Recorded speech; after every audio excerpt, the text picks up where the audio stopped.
우리는 지난주 로마서 말씀, 특별히 로마서 8장 9절 말씀을 통해서 만일 너희 속에 하나님의 영이 거하시면 너희가 육신에 있지 아니하고 영에 있나니 누구든지 그리스도의 영이 없으면 그리스도의 사람이 아니라, 우리 안에 성령이 계신 것을 우리가 말씀을 통해 확인하고 점검하고 확신하는 시간을 가졌습니다.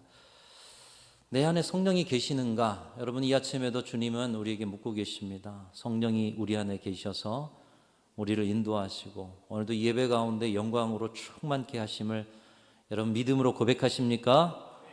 우리 안에 성령께서 계시다는 거예요. 우리와 영원히 함께 하시고 내가 주님을 따라가는 그 길도 성령으로 함께하고 계시는 줄로 믿습니다.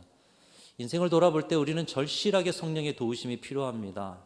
인생의 모든 자리에 끝도 없이 탄식의 문제가 생겨나고 고아와 같이 홀로 남겨진 고독한 자리 속에서, 그리고 주의 복음을 증거하려 할 때 너무나도 연약하고 부족함이 느껴질 때 성령은 권능으로 함께 하셔서 그 모든 것을 도우시고 인도해 주시는 줄로 믿습니다. 오늘 이 아침에 말씀의 첫 출발도 우리 거기서부터 시작했으면 좋겠는데요. 우리 옆에 분들에게 함께 인사하겠습니다. 우리는 성령의 사람입니다. 성령 충만합시다. 이렇게 한번 인사하겠습니다. 여러분, 우리가 정말 성령님이 내 안에 계시다는 것을 믿고 산다면, 그리고 성령의 도우심이 절실하다면 오늘 우리가 살아가는 삶의 자리에 성령님이 나를 도와주실 것을 사모하면서 성령 충만을 갈급하면서 갈망하면서 살 것입니다. 그러나 많은 신앙인들이 성령님의 존재도 모르고 살아가는 분들도 있고요. 성령이 내 안에 계시다는 것을 지식적으로 알지만 전혀 의지하지도 않고 의식하지도 못한 채로 그저 세상 사람들과 똑같이 내가 가진 지식대로, 솟아오르는 감정대로, 욕심에 치우친 의지대로 살아가는 것을 흔히 보게 됩니다. 여러분 어떠신가요? 신앙인이지만 때로는 우리 지식대로 살지 않습니까? 때로 우리 감정대로 표현할 때가 있잖아요. 때로 우리가 가진 의지, 얼마 지나지 않은 그 의지를 가지고 무언가를 이루어보려고 할 때가 있지 않습니까? 이런 사람을 성경은 육에 속한 사람이다 이렇게 말씀하고 있습니다. 로마서 8장에 따르면 성령과 생명의 관점에서 사람을 세 부류로 나누는데, 예수님을 모르고 육신대로 살아가는 사람을 육신에 속한 사람, 일반 세상 사람을 육신에 속한 사람이라고 하고요. 또 예수님을 알고 믿고는 있지만 세상과 하나님, 정욕과 거룩 사이에서 머뭇거리면서 적당히 살아가는 신앙인을 육에 속한 사람, 그리고 오직 하나님을 기쁘시게 해드리고 거룩한 주의 백성으로 살려고 몸부림치면서 매 순간 생명의 성령의 법이 내 안에 죄와 사망의 법과 싸워서 오늘도 주님이 원하시고 주님이 기뻐하시는 삶을 살려고 몸부림치며 성령 충만을 구하는 영에 속한 사람, 이 세 가지 부류로 나누고 있습니다. 여러분, 특별히 예수님을 믿는다고 하지만 이 안에 두 가지 부류가 있어요. 육에 속한 사람이 있고 영에 속한 사람이 있다는 거예요. 지난주 말씀은 예수님을 믿었으나 육신에게 져서 육신대로 살아가는 육에 속한 사람으로 살아간다면 그 사람은 그리스도인이 아니고 하나님의 아들, 하나님의 자녀가 아니다, 이렇게 말씀하고 있는 것입니다. 왜 그렇습니까? 그 안에 성령이 계시다면 육신에게 져서 육신대로 살 것이 아니기 때문에, 성령은 우리 안에 역사하셔서 영적인 삶을 살고 하나님의 거룩을 이루며 살게 하시는 영이시기 때문에, 여러분 안에 육신의 소욕대로 살아가는지 아니면 성령의 이끄시는 대로 살아가는지 우리 다시 한번 확인하기 위해서 로마서 8장 12절부터 14절 말씀을 제가 읽어보면 이렇습니다. 그러므로 형제들아, 우리가 빚진 자로 돼 육신에게 져서 육신대로 살 것이 아니니라. 너희가 육신대로 살면 반드시 죽으리라. 죽을 것이로되 영으로서 몸의 행실을 죽이면 살리니 무릇 하나님의 영으로 인도함을 받는 사람은 곧 하나님의 아들이라, 이렇게 말씀하고 있어요. 여러분 안에 성령이 계시고 성령께서 여러분을 인도하신다면 성령님은 반드시 우리를 생명의 길, 복의 길, 거룩의 길, 은총의 길로 인도하여 주실 줄로 믿습니다. 그런데 성령이 내 안에 계신다고 하고요, 성령이 늘 함께 하신다고 우리가 믿고 있음에도 불구하고 우리가 육신에게 져서 세상 사람과 똑같이 살아가고 우리의 지식대로, 우리의 감정대로, 우리의 욕심에 찬 의지대로 살아간다면 여러분, 성령이 내 안에 계시는 것일까요? 나는 성령이 내 안에 계신다라고 알았지만 성령이 계시지 않거나, 성령이 내 안에 계심에도 성령 의지하지 않고 내 뜻대로 살아가거나, 둘 중에 하나 아니겠습니까? 성령님이 내 안에 계심에도 내 뜻대로 살아간다면 하나님의 영이요 하나님이신 성령을 무시하고 외면하는 것입니다. 여러분, 그런 신앙인들에게 고린도전서 3장 16절 17절 말씀은 이렇게 말씀하고 있습니다. 여러분 읽어보시면서 내가 영에 속한 사람인가 아니면 육에 속한 사람인가, 나에게는 주님 뭐라고 말씀하시는가, 우리 같이 한번 읽어봅니다. 시작. 너희가 하나님의 성전인 것과 하나님의 성령이 너희 안에 계시는 것을 알지 못하느냐. 누구든지 하나님의 성전을 더럽히면 하나님이 그 사람을 멸하시리라. 하나님의 성전은 거룩하니 너희도 그러하니라. 여러분 안에 성령께서 계신 줄로 믿습니다. 성령이 계시다면 우리의 몸과 우리의 삶은 하나님의 성전 된 것이다.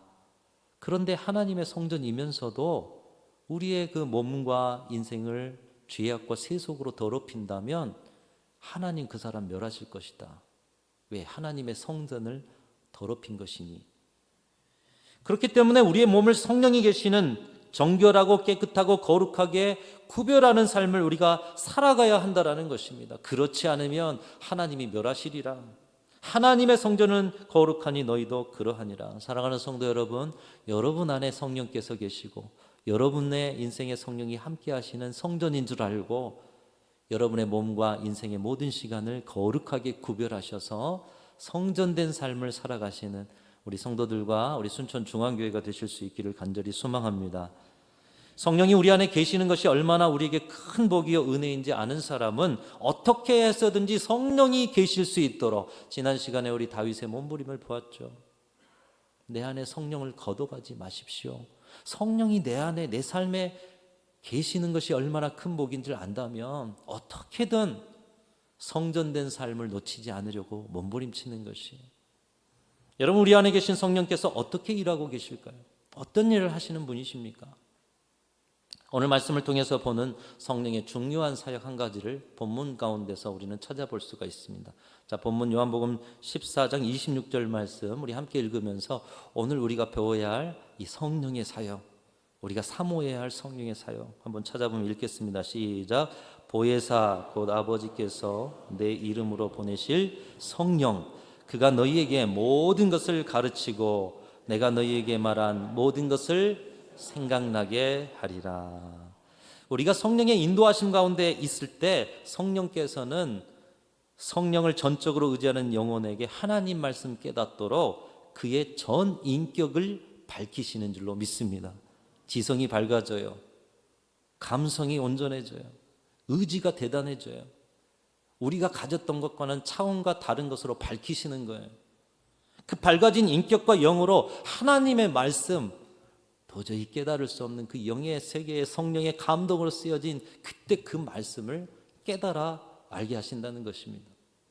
이것을 신학적 용어로 성령의 조명하심이라고 표현합니다. 조명하심. 여러분, 이 예배당 천장에 조명들이 있죠. 저 조명이 없으면 여기가 깜깜할 거예요. 낮이라도. 그렇죠? 깜깜한 어둠 속에는 보이지 않습니다. 또 어디로 걸어가야 할지 모릅니다. 자신이 가야 할 방향, 자신이 어떤 모습으로 살아가는지도 잘 보이지가 않아요. 근데 조명이 탁 켜지니까 우리 자신이 보이고 길이 보이고 또 어떻게 움직여야 될지 깨닫게 하시고 보게 하시고 깨달은 바대로 순종하게 하시는 성령의 사역, 이것을 성령의 조명이다 이렇게 말씀하는 거예요. 성령이 조명하시면 우리가 깨닫지 못했던 말씀이 깨달아집니다. 여러분, 말씀이 깨달아질 때 성령께서는 깨달은 그 말씀 가운데 우리를 주장하시고 우리 가운데 역사하시는 줄로 믿습니다. 깨달았다면, 정말 깨달았다면 그 말씀대로 살아가는 건 아닙니까? 그러니까 성령이 깨닫게 하시는 자리에선 말씀으로 우리 가운데 역사하시고 말씀을 통해 우리를 움직이게 하시는 거예요. 기록된 성경의 말씀을 통해서 또 강단에서 선포된 말씀을 통해서 성령은 강권적으로 역사하셔서 평소에는 성경을 펼치면 까만 거는 글씨, 하얀 거는 종이. 그런데 성령이 역사하실 때면 살아 움직이는 말씀이 되어지게 될 줄로 믿습니다. 평소에는 강단에서 선포되는 말씀이 지루합니다. 나와 상관없는 말씀이다 생각이 들 때면 저절로 눈이 감아집니다. 그런데 성령이 역사하셔서 살아있고 활력 있게 하셔서 좌우의 날선 어떤 검보다도 예리하게 우리의 영과 혼과 관절과 골수를 찔러 쪼개어버리시는 놀라운 역사를 주시는 줄로 믿습니다. 찔러 쪼개버리니까, 쪼개면 어떻게 됩니까? 속이 보이는 거예요. 병원에서 검사를 통해서 여러분의 질병을 하나하나 분석하듯이 성령의 쪼개심을 통해서 여러분의 지금의 영적인 상태를 드러내신다는 것이죠. 말씀으로 쪼개어지면 말씀 앞에 드러나지 않을 것이 없습니다. 히브리서 4장 13절 말씀 이렇게 말씀합니다. 지으신 것이 하나도 그 앞에 나타나지 않음이 없고 우리의 결산을 받으실 이의 눈앞에 만물이 벌거벗은 것 같이 드러나느니라. 여러분, 성령의 역사를 통해서 말씀을 깨닫고 말씀으로 판결을 받으면 숨겨진 모든 것들이 나타난대요. 말씀 앞에 여러분이 탁 쪼개어지면 그 속내가 다 드러나고요, 나타나고요, 벌거벗은 것 같이 다 드러나게 돼 있다는 거예요. 여러분, 성령의 조명하심으로 이렇게 깨닫게 하심으로 나타나고 드러나게 하시는 것들이 무엇일까요? 오늘 세 가지만 한번 대표적인 세 가지만 정리해 보면, 첫 번째로 성령의 깨닫게 하심, 조명하심을 통해서 하나님께서는 우리가 하나님의 자녀가 되게 하시기 위해서 우리의 모든 죄를 깨닫게 하시고 그 죄를 주님 앞에 회개하게 하시는 줄로 믿습니다. 여러분, 성령의 조명을 통해 죄악이 보인다는 거예요. 죄악이 무엇인지 깨닫게 된다는 거예요. 내 인생과 영혼에 묻어있는 죄성을 깨닫고 알게 하신다는 거예요. 성령이 깨닫게 하시기 전에는 법도 없이 살아갈 나처럼 살아봐라 했던 사람이 어느 집회에서 어느 주일에 선포된 말씀을 통해서 그 말씀을 깨닫게 되어 엎드려져 기도하면서 철저하게 자신이 죄인임을 고백합니다. 나의 죄 때문에 하나님의 마음이 이렇게 괴롭고 아프셨구나. 나의 죄 때문에 한 해밖에 없는 독생자 아들 예수께서 이 땅에 오셔서 나를 위해서 십자가에 달려 죽어주셨구나. 내가 못 박은 군병이요, 창으로 찔렸던 그 사람이요, 내가 살인자였구나. 그 죄가 얼마나 온 세상을 불행하게 하고 자신과 가정과 이웃까지 나 때문에 주변이 병들게 했던 그 시절을 생각하면서 주님 앞에 넙죽 엎드려 회개하게 하시는 영. 여러분, 성령의 조명이 저와 여러분 가운데 있기를 간절히 소망합니다. 고목처럼 단단하고 굳어진 사람이 말씀 앞에 무너져서 눈물 콧물 다 흘리며 진정한 회개로 나아갔던 일, 오늘 여기 계신 우리 건장한 우리 남자분들도 성령의 조명하심을 통해 말씀을 깨닫고 엎드려져 눈물 콧물 흘린 적이 있지 않으십니까? 지난 시절 회개하며 여러분 그렇게 은혜 가운데 불렀던 찬양 많이 있으시죠? 세상에서 방황할 때 나 주님을 몰랐네. 내 맘대로 고집하며 온갖 죄를 저질렀네. 같이 부릅니다. 예수여, 이 죄인 너 용서받을 수 있나요? 벌레만도 못한 내가 용서받을 수 있나요? 여러분, 우리가 그렇게 죄를 깨닫고 주 앞에 회개하면서 나같이 벌레보다 못한 존재, 벌레는 주신 생명으로 하나님을 찬양하기라도 하고 나중에 나비가 되기라도 하는데, 나는 이 죄로 세상을 더럽히고 오염시키고 주님 마음 아파하고 예수를 죽이고. 여러분, 그렇게 주님 앞에 엎드려 회개한 적이 있으시지 않습니까? 신방을 가서 어떤 어른신 가정에 늘 신방을 가보면 항상 305장 찬양, 나 같은 죄인 살리신 이 찬양을 신방에 불러주기를 원하셨어요. 여러분, 그 어르신이 어떤 마음으로 평생을 살았습니까? 올해도 내년에도 주님 부르실 날까지 나 같은 죄인 살리신. 여러분, 성령의 조명이 그 가운데 있기 때문인 줄로 믿습니다. 성령의 조명이 한 번이 아니고 말씀을 펼칠 때마다, 주님 앞에 엎드릴 때마다 깨닫게 하시고 수도 없이 눈물을 흘리게 만드시는 것입니다. 여러분 모두가 그런 은혜를 이미 경험하신 분이요, 오늘 혹시 그런 은혜를 받지 못하신 분이 있으시다면 오늘 이 자리에 임하시고 여러분과 함께 하시는 성령님께 구하십시오. 사모하십시오. 나의 죄를 깨닫고 모든 것을 주님 앞에 씻어낼 수 있도록, 그래서 하나님의 참 자녀가 될 수 있도록, 성전된 삶을 살 수 있도록 구하고, 그 은총 가운데 주님의 신비로운 은혜를 누리실 수 있기를 주님의 이름으로 축원합니다. 두 번째로, 성령의 조명하심으로 나타나고 드러나게 하시는 일은 무엇인가? 성령께서 깨닫게 하시면 우리는 알 수 없는 하나님의 놀라운 사랑을 알게 됩니다. 그리고 그 사랑 가운데 이 땅에 오신 예수 그리스도의 십자가의 보혈의 능력을 체험하게 되는 것이에요. 그 십자가 후에 부활의 권세로 우리를 다스리시는 주님을 보게 하고, 그 부활의 능력을 믿게 하고, 그 예수를 믿음의 눈으로 보고 예수를 만나는 은혜를 성령의 조명을 통해 주시는 줄로 믿습니다. 우리가 진정 하나님의 자녀가 되기 위해서 주님의 십자가를 경험해야 하는 것입니다. 부활을 목격해야 하는 것입니다. 부활하신 예수님을 만나야 하는 것입니다. 사랑하는 성도 여러분, 예수님 만나셨습니까? 어떻게 만나셨어요? 예수님 만나지 못했는데 어떻게 그분을 믿고 그분께 생명을 드릴 수가 있겠습니까? 성령의 조명하심과 깨닫게 하심을 통해 예수를 만나게 된다는 거예요. 성경을 수백 번 읽고도 문자적인 이해를 넘어서지 못해서 예수의 하나님 되심을 반박하고 기독교를 부정하는 사람도 있습니다. 성경을 그렇게 읽었는데도 불구하고요.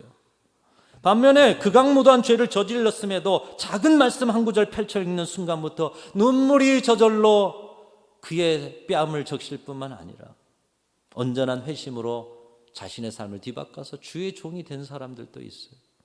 여러분, 어떤 사람은 몇 번 읽어도 안 되고요, 어떤 사람은 한 구절만 읽어도 돼요. 차이가 무엇일까요?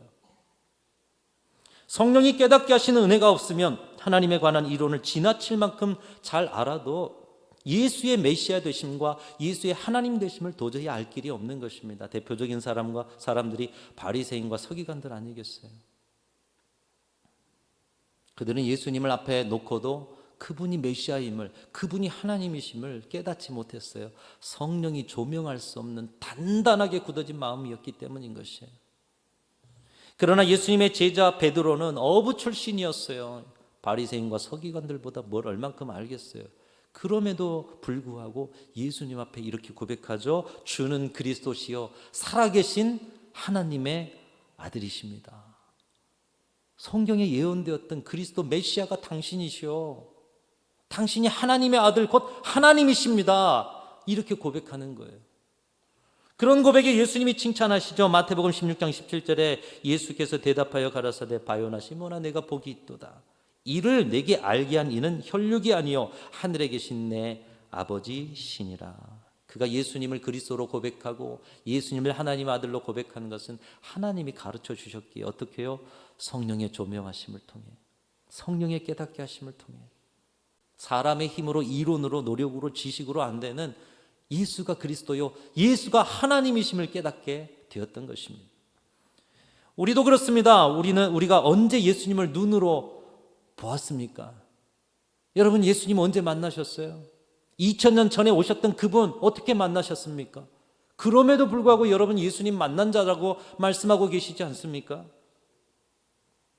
그것은 성령의 깨닫게 하심, 성령의 조명으로 말씀을 통해서 예수 그리스도를 알 뿐만 아니라 성령의 역사를 통해서 사도 바울처럼 예수님을 만나고 예수님을 체험하고 예수님과의 연합의 신비한 은총을 여러분이 경험하여 하셨기 때문인 줄로 믿습니다. 여러분, 스데반이 돌에 맞아 죽을 때 그가 예수님을 보게 되잖아요. 성령의 조명을 통해 보게 되는 거예요. 오늘날 이 체험이 교회와 신앙 안에서 사라졌습니다. 머리로는 알지만 예수님을 전인격으로 알지 못함으로 만나지 못한 예수를 섬기려니 이 섬김이 억지가 돼요. 헌신이 억지가 돼요. 강제가 돼요. 사랑하는 성도 여러분, 성령의 역사를 사모하시고 진정 여러분이 예수 그리스도를 만나셨다면 날마다 성령의 조명하심을 통해 오늘도 만나고 내일도 만나시고요.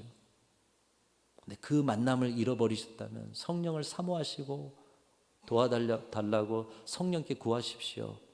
다시 성령의 조명을 통해 예수 그리스도를 만나는 기쁨이 우리 순천중앙교회와 또 교회 안의 모든 사역과 성도들의 삶의 자리에 넘쳐날 수 있기를 간절히 소망합니다.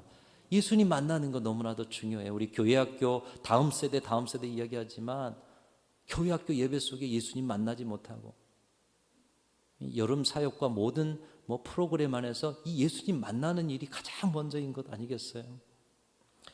성령의 조명하심으로 나타나고 드러나게 하시는 일이 무엇입니까? 세 번째로 성령의 조명하심으로 여러분 성경 말씀이 실제하는 하나님의 말씀으로 믿어지는 것이고요. 그것이 하나님의 말씀이니 그 말씀을 사모할 뿐만 아니라 말씀의 순종함이 이루어지게 되는 줄로 믿습니다. 세 번째는 말씀을 사모하는 거예요. 성령의 조명과 깨닫게 하심을 통해 말씀의 참맛을 아는 거예요. 지금 실제하는 하나님이 내게 주신 말씀으로 그 말씀을 받고요. 그게 하나님의 말씀이니 순종의 삶을 당연히 살아내는 것이죠. 우리가 성령의 조명을 받기 전에는 말씀을 연구하고 이해해보지만 말씀의 생명과 능력에 대해서 알지 못합니다. 말씀에 대한 지식은 많지만 말씀을 순종하는 데까지 이르지 못해요. 오늘의 우리 신앙을 가만히 비춰보시기 바라요. 지식이 충만한 한국교회, 그러나 말씀에 능력이 없는 한국교회. 왜 능력이 없어요? 이 말씀을 살아있는 말씀으로 믿지 않기 때문에, 말씀을 살아있는 말씀으로 순종하지 않기 때문에. 우리는 너무나도 쉽게 성경을 하나님의 말씀이라고 이야기합니다. 그러면서도 하나님의 말씀인 그 성경 펼쳐 읽을 때 그 말씀대로 순종하지 않을 때가 많습니다. 곧 말씀이 하나님이시라는 것을 인정하지 못하기 때문이에요. 말씀이 생명의 말씀, 살아 역사하는 지금 우리에게 주시는 하나님의 음성이라고 믿는다면 왜 그 말씀이 믿어지지 않고 사모되지 않고 말씀에 순종하지 않겠습니까? 여러분, 그런데 성령께서 조명하시고 깨닫게 하시면 말씀이 살아 움직입니다. 왜요? 말씀 속에서 주님을 만났잖아요. 말씀 속에서 하나님을 바라볼 수 있게 되었잖아요. 그 하나님의 말씀이 바로 내가 펼친 이 성경의 말씀인 거예요. 지금 들려주신 말씀이 되는 거예요. 현존하시는 주님이 오늘 이 자리에서 주신 말씀, 성경을 펼쳐 읽을 때 죽은 문자가 아니라 살아 역사 움직이는 말씀으로 모든 성경 말씀이 보여지게 되는 거예요. 여러분, 이런 은혜가 있으시기를 축복합니다.